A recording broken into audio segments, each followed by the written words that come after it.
Are you smoking right now? I am, yeah. Is it weed? It is. Dutch weed, Cali weed, mixed joints. There's a lot on offer.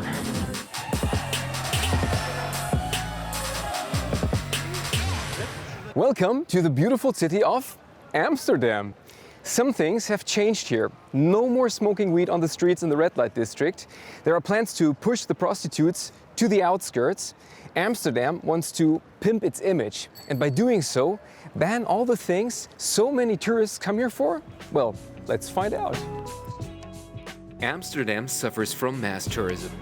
Years ago, the city decided to limit the numbers to 20 million visitors a year. But it's also beautiful, especially in summer. With its old gabled houses and canals, Amsterdam's Old Town is a UNESCO World Heritage Site. If only there weren't the party tourists. They don't just come for the canals and architecture. They come here because the consumption of hash and weed is tolerated. But since the end of May, there are new rules. No public drinking. That's pretty clear. Anyone caught drinking alcohol or smoking weed in public must pay a €100 fine. These signs hang everywhere here. I wonder who controls it. Haven't seen anyone yet. You can still smoke pot in the numerous coffee shops or here on a so-called smoke boat. According to its own description, the most relaxed canal cruise for those people who want to see the highlights of Amsterdam while they get high. What did you do on the boat? We just kind of smoked 2 joints and just enjoyed the time. It was very nice to see around the city, the whole buildings, and it was really nice. It was a really nice trip. Okay, where are you from? I'm from Newcastle in England, you know. And what do you do here in Amsterdam? We've just come for a holiday and smoke a bit of weed, chill out, see the sights. You know, just have a good time. Are you smoking right now? I am, yeah. Is it weed? It is. I think it's prohibited here, right? It is In on these the streets. technically, but you'll struggle to find a police officer who's going to waste his time trying to fine you €95. But yeah, technically it's illegal.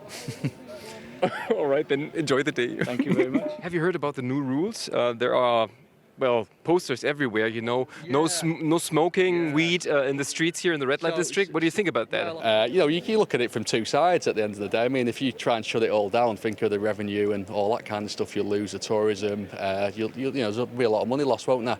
So I don't know what they're thinking about replacing it with, but good luck to them. Do you think it's gonna, have an effect on tourism? No. I don't think so. No, I don't think so. No. It's a nice try. Yeah, exactly. I think people will still come and have a drink and do weed, but hopefully a little bit less than it used to be. Amsterdam is an attractive destination. Located in the center of Europe, it can be reached quickly and cheaply by train or by plane. In the early 2000s, tourists were seen as a welcome source of revenue for the economy. Among the attractions in Amsterdam are the coffee shops. Here, soft drugs such as hashish and marijuana can be consumed.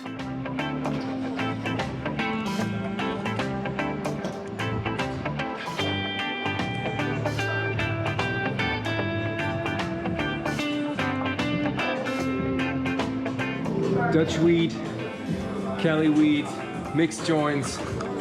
There's a lot on offer. Because there's nothing like this in any other country in Europe, these coffee shops attract lots of tourists.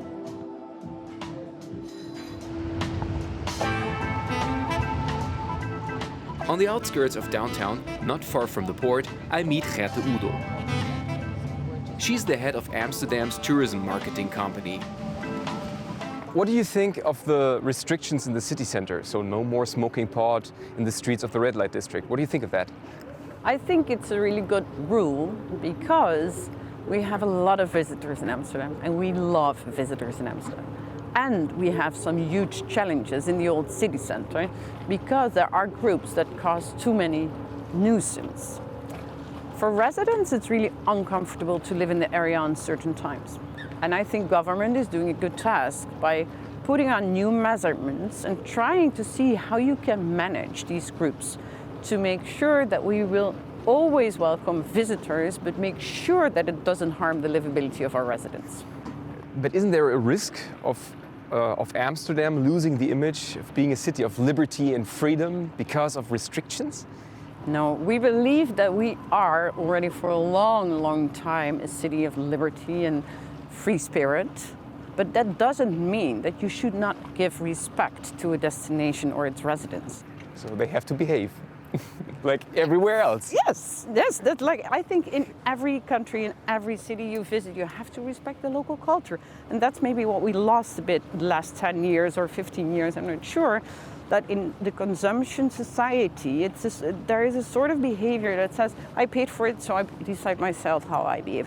And I wished that there was a golden key to make people behave to the culture that they visit, because I think it's the same for every destination. It doesn't matter if you go to Barcelona or to an island in Thailand, you have to respect the locals and their destination if it comes to planet and if it comes to people. And then we can have a wealthy economy. To restore the balance between residents and visitors, the city plans further restrictions in the red light district. So-called window prostitution could disappear from the city center. To achieve this, Amsterdam plans to build a replacement brothel on the outskirts of the city. The red light district attracts many onlookers who do not always know how to behave.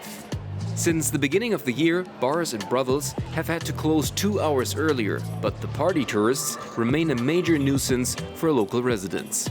They have joined forces to form the initiative Stop de Gekte, translated roughly, Stop the Madness.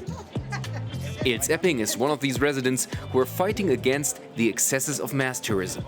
Well, in your opinion, what's wrong with tourism in Amsterdam in this district? The problem is that in the first place, it are far too many. As you see, it's a small neighborhood with narrow canals and narrow alleys.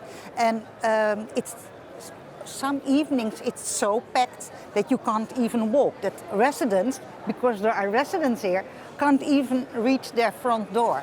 So the number is a problem, but also they come to get wasted, to have a party, to enjoy themselves. So that's what they do. And they eat and drink and make a terrible mess. They shit on the porches of the people. Yeah, because they think, oh, this is sex and drugs.